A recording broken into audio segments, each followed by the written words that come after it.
It's every artist's dream to get an artwork mentioned among the greats. But when you're a small-time artist, how would you get there? This is Hsieh and he changed the game with his artworks and creative spectacles, changing people's lives forever. This is his story. Art was a big part of my life when I was very young. So I liked to draw all the time. I liked to create stories. I think it was probably my junior year in high school. I started getting more into art. All my friends were studying to be engineers and doctors, and for me, that didn't quite interest me, but at the same time, I had no idea what I wanted to do or what I could do. So I started to doodle in class. I probably should have been a better student, but I got really, really bored in class, and it was very hard for me to focus in a classroom setting. So I just started doodling on the sides of my papers. And all my friends were on Instagram at that time, and I've never touched it. And I decided to just make an account, post it.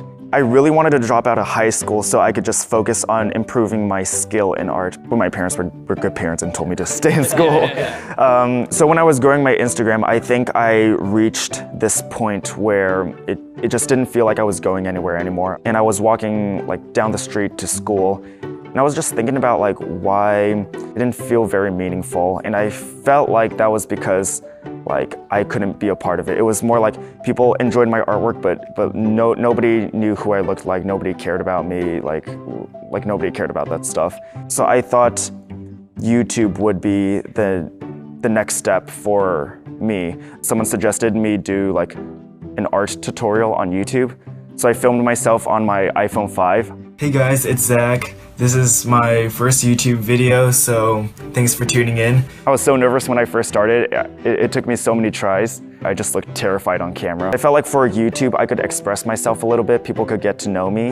It would tie me as a person into my artwork as well. I think in college was my test phase because I was trying to test out different personalities because I was such a quiet kid at school, and I would never speak up, and I was so shy. So I was just testing different energies, testing different personalities, and that was a very experimental phase. I'm gonna teach you 3 easy tips for gaining a lot of followers. Hey, what's up you guys? This is ZH Comic Art, aka Zachary. Yo, what's up you guys? It's your boy ZH Comic Art. How are we all doing today? So today, I'm gonna be taking you through the day of an artist. Yeah, I feel like for YouTube, most of the big YouTubers at the time, all of them had high energy, all of them are very good at talking, and I'm that is not me. So if I wanna try to make it in this space, I'm gonna try some of that.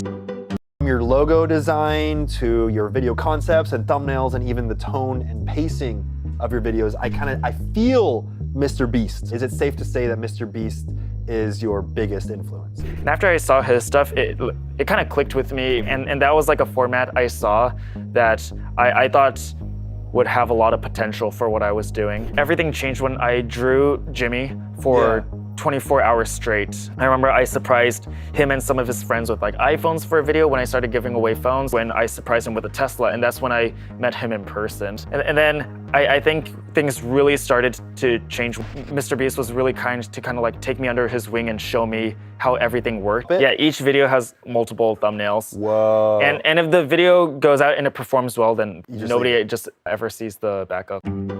It was so expensive.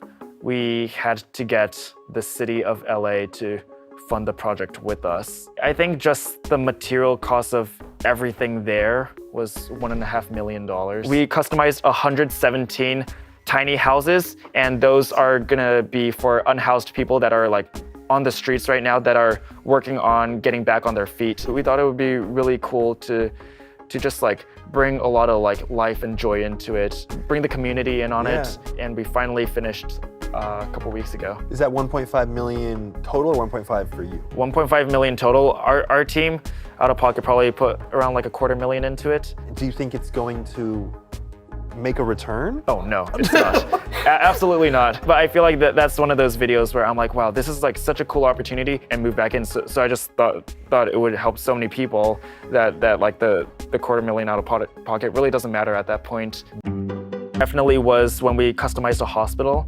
I think for me that was very rewarding. Just seeing so many people that really need money and like so many lives we touched. You were covering medical costs. Yeah, for a lot of people, we paid people's rent as well. There was also a lady that where her car broke down. She was driving many miles to the hospitals, and we just surprised her with a car. And I felt like that was like some of the most emotion I've ever felt. I did a video where I commissioned artists to do my art and I paid them double or triple of what they asked. And people like loved that video. The small artists that I featured on there were like super excited. I wanted to do another follow-up video. I was like, okay, let's do 30,000. At that point, 20,000 was already so much for me. And I was like, okay, maybe I'll do 30,000. I looked at my bank account. I was like, ooh, I have a little over 50 grand. Let's do one with 50 grand. Technically, it was more than all my money because part of that belonged to the government because I didn't pay my taxes. So I spent 2 days just like contemplating my life. I put it out and it just didn't do well. Like my lowest viewed video in a long time. And I was like, man, this hurts a lot. And then it turned into me just sitting there. I'm like, man, what am I gonna do now? I think I was able to learn from my mistake from there. Yeah. So I was just about to say that I learned my lesson from that video where I invested 50,000 in it. And then I thought about it and I was like, wait, the Lamborghini video came after that. That was after I customized a couple phones, a couple AirPods, and I was like, what's next? And Phones, AirPods, and then Lamborghini. Lamborghini. Yeah, that's a natural progression. So I decided to buy that Lamborghini. It was maybe like 68,000. So I had like 1 or 2 employees at the time. I wanted to surprise them as like a work car. Nobody wanted to ride in it. Why? Because they tried it. They're like, this is too scary for me. So nobody ever wanted to use the work car. I'm like, surprise guys, this is your work car. You got to use it whenever. And nobody ever wanted to. Slowly as the months went on, the costs added up more and more. There were like engine failures. There were like engine lights that were on that couldn't be turned off. And I had to keep fixing it. And then it added up so much. I was paying like probably double of what I initially paid. And the one day someone decided to drive it on the highway, it broke down. It went in the shop and that's the last time we saw it for 2 years. I think the first viral video I had was when I was filming with my best friend. And back then I was doing mostly like art tutorials and vlogs, but he came on and I had this idea where I redrew a character he created, and he's not an artist at all and he's a really funny guy. And he created this ridiculous character called Elephant Man. He gave him like weird human-like eyes, and he gave him like this head that looked like Stewie from Family Guy, and it was just really funny. And then I redrew it as a really cool character, and what I realized from that video was that people thought the art was cool, but the reason it went so viral is because there was a very entertaining aspect to it too, where we were like conversing. It wasn't just like a time lapse of us drawing. We were talking back and forth.